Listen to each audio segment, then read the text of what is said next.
নমস্কার বন্ধুরা। সজ্জল একদিন তার ঘরের জানালাগুলো বন্ধ করে আরামে বসেছিল। ভুলবশত সে দরজায় কিল লাগাতে ভুলে গিয়েছিল। হঠাৎ তার চাচি ঘরে ঢুকে পড়ল। সামনের দৃশ্য দেখে চাচি তড়িঘড়ি বাইরে ছুটে গেল, কিন্তু সজল তার কাজ থামানোর প্রয়োজন মনে করল না।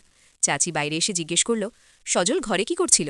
সজল একটু হেসে বলল, চাচি আপনি তো সবই জানেন, এখন আমি আর কি বলবো। চাচি বলল, ঠিক আছে, তবু তুই তো তোর কাজটা থামাতে পারতিস। সজল বলল, চাচি আমি কি জানতাম যে আপনি হুট করে ঘরে ঢুকে পড়বেন, আর আমি তো কিছু ভুল করছিলাম না। চাচি একটু গম্ভীর হয়ে বলল, ব্যাপারটা তা নয়, তুই তো জানিস কেউ যখন কাউকে এমন কিছু করতে দেখে তখন তারও মনে একই ইচ্ছা জাগে। সজল মজা করে বলল, তাহলে চাচি আপনিও তো এসে যেতে পারেন। চাচি বলল, ইচ্ছে আমারও কম নেই, কিন্তু তুই তো জানিস তোর চাচা অনেক দিন ধরে বাইরে গেছেন, আমি একা এসব কিভাবে করব। সজল ভুল করে বলল, চাচি যদি আপনি মাইন্ড না করেন আমি তো আপনাকে সাহায্য করতে পারি, আমি আপনার সঙ্গে সব কাজ ভালোভাবে করতে পারবো। চাচি রেগে গিয়ে বলল, তোর মাথা খারাপ হয়ে গেছে? কিন্তু চাচি আর কিছু বলার আগে সজল সেখান থেকে পালিয়ে গেল। আসলে সজল অনেক দিন ধরেই তার চাচির সঙ্গে এমন কিছু করতে চাইত, কিন্তু সাহস করে বলতে পারিনি। আজ চাচি তাকে দেখে ফেলায় সে তার মনের কথা বলে ফেলল। তবে সে বুঝে গেল কথা বলারও একটা সঠিক সময় থাকে, সঠিক সময় কথা বললে তবেই তা পূর্ণ হওয়ার সম্ভাবনা বেশি। এক রাতে চাচা আর চাচি ছাদে কিছু কাজ করছিল। সজল তাদের দূর থেকে দেখছিল।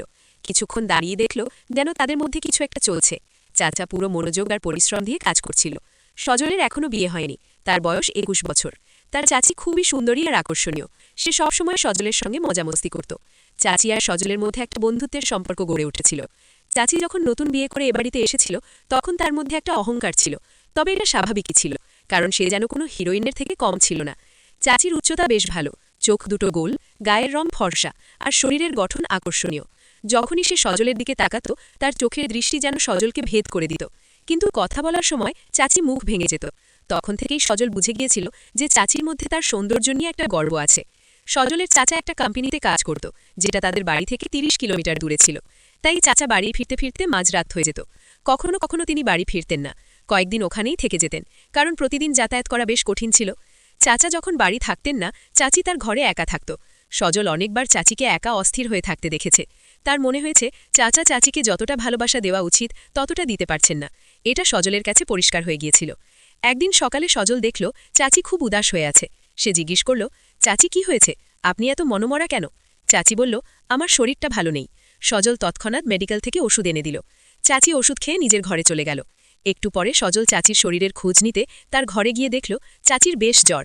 সে জিজ্ঞেস করল, চাচি আজ চাচা বাড়ি আসবেন না, বাইরে আছেন? চাচি বলল, তিনি অফিসের কাজে কয়েকদিনের জন্য বাইরে গেছেন। এটা শুনে সজল ভাবল, এখন কি করা যায়? চাচির অবস্থা তো ক্রমশ খারাপ হচ্ছে। হঠাৎ তার মনে পড়ল তার এক বন্ধুর বাবা ডাক্তার। সে তৎক্ষণাৎ বন্ধুকে ফোন করে বলল, দোস্ত তুই একটা কাজ কর, তোর বাবাকে তাড়াতাড়ি আমার বাড়ি পাঠা, চাচির শরীর খুব খারাপ। বন্ধু বলল, ঠিক আছে, আমি এক্ষুনি পাঠাচ্ছি। কিছুক্ষণ পর ডাক্তার এসে চাচিকে একটা ইঞ্জেকশন দিলেন এবং কিছু ওষুধ লিখে দিলেন। প্রায় 1 ঘণ্টা পর চাচির শরীর একটু ভালো হতে শুরু করল। পরদিন সকালে সজল যখন বাথরুমে যাচ্ছিল চাচি তাকে ডেকে বলল, সজল 1 মিনিট এদিকে আয়। সজল গেলে চাচি বলল, আমাকে মাফ করে দে। সজল অবাক হয়ে বলল, কিসের জন্য? চাচি বলল, যখন থেকে আমি এ বাড়িতে এসেছি একবারও তোর সঙ্গে ঠিকঠাক কথা বলিনি, কিন্তু তুই আমার কত খেয়াল রাখিস। সজল হেসে বলল, চাচি কোনো ব্যাপার না, আমি তো আপনাকে নিজের মানুষ বলেই মনে করি। তখন সজলের মনে হলো এটা হয়তো তার মনের কথা বলার সঠিক সময়, কিন্তু পরক্ষণে ভাবল চাচি এইমাত্র আমার সঙ্গে কথা শুরু করেছেন, এখনই যদি কিছু বলি হয়তো রাগ করবেন। তাই সে ঠিক করল আগে চাচির আরও ভালোবাসা অর্জন করবে, তারপর মনের কথা বলবে। এরপর সজল আর চাচির মধ্যে একটা মিষ্টি বন্ধুত্ব গড়ে উঠল। সজল চাচির প্রতিটি কথা মেনে চলত, যা বলতো তৎক্ষণাৎ করে দিত। এতে চাচিও সজলের প্রতি একটু আকৃষ্ট হতে শুরু করল। একদিন চাচি বলল, সজল তোর চাচা তো মাঝে মধ্যেই বাড়ি আসে, তুই রাতে আমার ঘরে চলে আসিস, আমরা গল্প করব, নয়তো একসঙ্গে সিনেমা দেখব, একা ঘরে আমার মন বসে না। সজল মনে মনে ভাবল, মনে হচ্ছে চাচি আমাকে ইঙ্গিত দিচ্ছেন, এখন আমার কথা বলা আরও সহজ হবে। সে চাচির ঘরে গেল। চাচি তখন বাড়ির কিছু কাজ করছিল। চাচিকে দেখে সজলের মন একটু চঞ্চল হয়ে উঠল। সে ফোনে একটা ভিডিও চালিয়ে দেখতে লাগল।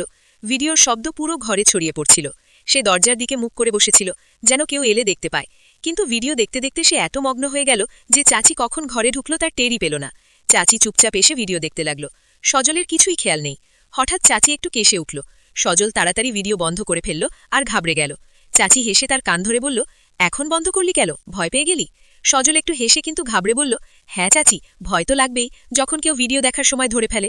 চাচি একটু ঠাট্টার সুরে বলল, ও এখন তোর ভয় লাগছে, তখন ভয় লাগেনি যখন ঘরে বসে ভিডিও চালিয়েছিলি? সজল লজ্জা পেয়ে বলল, চাচি কি বলবো, একা থাকলে মনটা কেমন যেন ছটপট করে। এই বলে সে চাচির হাত ধরে বিছানায় বসল আর ধীরে ধীরে বলল, চাচি, আমি একটা কথা বলতে চাই, বললে আপনি কি রাগ করবেন? চাচি স্নেহসুরে বলল, তুই যা বলতে চাস বল, আমি রাগ করব না। রাগ করার হলে তো আমি তোর এই কাণ্ড দেখে তোর চাচার কাছে নালিশ করতাম। সজল মাথা নিচু করে ধীরে বলল, চাচি, আপনি যেদিন এই বাড়িতে প্রথম এসেছিলেন সেদিন থেকেই আপনাকে আমার খুব ভালো লাগে। চাচি মুচকি হেসে বলল, আচ্ছা তাই নাকি? এখন বল কি করবি? সজল বলল, চাচি, আমি আপনার সঙ্গে একবার। চাচি তাকে থামিয়ে বলল, সজল, এটা কিভাবে সম্ভব? তোর চাচা যদি জানতে পারে আমাকে কখনো ক্ষমা করবে না। সজল বলল, চাচি, আমরা বাড়ির সবার থেকে লুকিয়ে এটা করব। চাচি বলল, না, আমি তোর সঙ্গে এমন কিছু করতে পারবো না। সজল আবার বলল, চাচি, আমি প্রতিজ্ঞা করছি এই কথা শুধু আমাদের মধ্যেই থাকবে, কেউ জানবে না। চাচি বলল, কিন্তু সজল, আমি তো তোর চাচি। সজল বলল, তাতে কি হয়েছে, আমরা তো কিছু ভুল করছি না। তখন চাচি বলল, তুই তো জানিস তোর চাচা মাঝরাতে ক্লান্ত হয়ে বাড়ি ফেরে, মাঝে মধ্যে আমাকে খুশি করার চেষ্টা করে। সজল বলল, চাচি, আমি চাচার সব জানি, এটাও জানি যে আপনি শুধু খুশি থাকার ভান করেন। এটা শুনে চাচির মুখটা মলিন হয়ে গেল। চাচি মুখের দুঃখ দেখে বুঝল তার কথা সত্যি। চাচি বলল, সজল, তুই ঠিক বলছিস, আমি তোর চাচার সঙ্গে খুশি নই। তিনি শুধু ক্লান্তির অজুলাত দেখে ঘুমিয়ে পড়েন। আমি তাকে জোর করতে পারি না যে আমারও খেয়াল রাখুন। তিনি তখনই ভালোবাসেন যখন তার মন চায়, কিন্তু আমার কখনো মনে হয় না যে তিনি আমার যত্ন নেন। এটা শুনে সজল অবাক হয়ে বলল, চাচি, তাই তো আমি আপনার এত ফিকির করি, তাই বলছি আমি আপনাকে খুশি করতে পারি। সজল চাচির চোখের দিকে গভীরভাবে তাকালো। সজল বলল, চাচি, আমি আপনার প্রতিটি অনুভূতি, প্রতিটি কষ্ট বুঝি। চাচি সজলের হাত শক্ত করে ধরে বলল, সজল, তুই আমাকে এত গভীরভাবে বুঝিস? তুই কত বড় হয়ে গেছিস, আমি তো কখনো তোর দিকে এভাবে খেয়ালই করিনি। সজল মাথা নিচু করে বলল, হ্যাঁ চাচি, আমি আপনাকে পুরোপুরি বুঝি। চাচি একটা লম্বা নিঃশ্বাস নিয়ে বলল, ঠিক আছে, আমি ভেবে তোকে জানাবো। এই বলে চাচি নিজের ঘরে চলে গেল। চাচি যেভাবে চলে গেল তাতে সজলের মন খারাপ হয়ে গেল। সে ভাবল, হয়তো এখন কিছুই হবে না। পরদিন সকালে সজল নাহাধোয়া করে বাথরুম থেকে বেরোতেই চাচি সামনে এসে হেসে বলল, আজ তো বেশ স্মার্ট লাগছে সজল। কিন্তু সজল কোনো উত্তর দিল না, চুপচাপ নিজের ঘরে চলে গেল। সে চাচির উপর একটু রাগ করেছিল। কিছুক্ষণ পর চাচি তার ঘরে এসে জিজ্ঞেস করল, কি হয়েছে, তুই কি আমার উপর রাগ করেছিস? সজল একটু বিরক্ত হয়ে বলল, আপনি যান, নিজের কাজ করুন, আমি আপনার সঙ্গে কথা বলতে চাই না। এই বলে সে বাড়ি থেকে বেরিয়ে গেল। সন্ধে ফিরে দেখল চাচাও বাড়ি ফিরেছে। সজলের মন আরও খারাপ হয়ে গেল।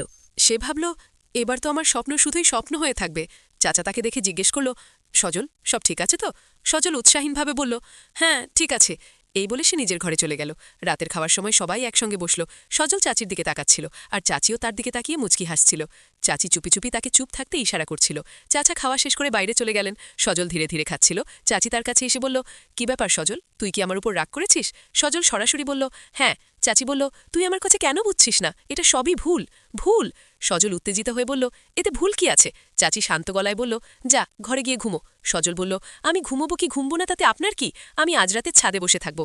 এই বলে সে নিজের ঘরে চলে গেল। সে মনে মনে ঠিক করল, যাই হোক সে তার স্বপ্ন পূরণ করবেই। সবার ঘুমিয়ে পড়ার পর সজল ইচ্ছা করে তার ঘরের দরজা খুলে রাখল, যেন চাচি বোঝে সে ছাদে যাচ্ছে। ছাদে গিয়ে সে কিছুক্ষণ বসে রইল। হঠাৎ পায়েলের শব্দ শুনতে পেল। পেছন ফিরে দেখল চাচি ছাদে উঠে আসছে।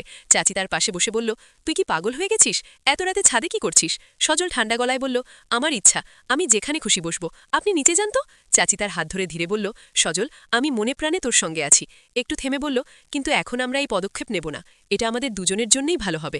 তবে তুই যা আমার সঙ্গে করতে চাস একদিন তা হবেই, শুধু একটু ধৈর্য ধর। সজল চাচির কথা বুঝল আর বলল, ঠিক আছে চাচি। পরদিন সকালে সজল আর চাচি চা খাচ্ছিল। হঠাৎ চাচা এসে গম্ভীর গলায় বলল, তোদের একটা কথা বলতে এসেছি, আমাকে অফিসের কাজে 3 মাসের জন্য অন্য শহরে যেতে হবে। সজলের দিকে তাকিয়ে বলল, সজল, এখনই বাড়ির দায়িত্ব তোর, তোর চাচির খেয়াল রাখিস। সজল আত্মবিশ্বাসের সঙ্গে বলল, চাচা, আপনি নিশ্চিন্তে যান, আমি বাড়ি আর চাচির পুরো খেয়াল রাখবো। চাচা সন্তুষ্ট হয়ে চলে গেলেন। সজল তাকে স্টেশনে পৌঁছে দিয়ে ফিরল। বাড়ি ফিরে দেখল চাচি উদাস হয়ে বসে আছে, চোখে জল। সজল জিজ্ঞেস করল, চাচি, আপনি কাঁদছেন কেন? চাচি দুঃখী গলায় বলল, তোর চাচা আগেই কম আসতো, এখন তো 3 মাসের জন্য চলে গেল। সজল তাকে সান্ত্বনা দিয়ে বলল, চাচি, চাচাকে তো যেতেই হতো, কিন্তু আমি তো আছি। এই বলে চাচি সজলকে জড়িয়ে ধরল। সেই মুহূর্ত থেকে তাদের মধ্যে একটা নতুন সম্পর্কের সূচনা হলো। চাচির দুঃখ ধীরে ধীরে খুশিতে বদলে গেল। সজল তাকে পুরোপুরি সঙ্গ দিল। যে ভালোবাসার শান্তি চাচি অনেকদিন ধরে খুঁজছিল তা সে পেল। সেই রাতে তারা একে অপরের সঙ্গে সময় কাটালো। পরদিন সকালে চাচি যখন উঠল, তার মুখে একটা নতুন উজ্জ্বলতা ছিল। সে সজলের হাত ধরে বলল, সজল, তুই আমাকে যে খুশি দিয়েছিস তা আমি কখনো ভুলব না। সজল হেসে বলল, চাচি, আপনার খুশি আমার খুশি। সেই দিন থেকে সজল চাচির ঘরে তার সঙ্গেই রাত কাটাতে শুরু করলো। তারা দুজনে প্রতিদিন খুশি থাকতে লাগলো। এই গল্প বলার উদ্দেশ্য কারো মনে আঘাত দেওয়া, কারো ভাবনাকে কষ্ট দেওয়া বা কোনো অনৈতিকতা বা অশ্লীলতাকে উৎসাহ দেওয়া নয়। এই গল্পের মূল লক্ষ্য হলো সমাজে সচেতনতা ছড়ানো। আমরা এই গল্পের মাধ্যমে আমাদের দর্শকদের এই শিক্ষামূলক বার্তা দিতে চাই, এমন বিষয়গুলোর প্রতি সতর্ক থাকো, নিরাপদ থাকো আর সবসময় সচেতন থাকো।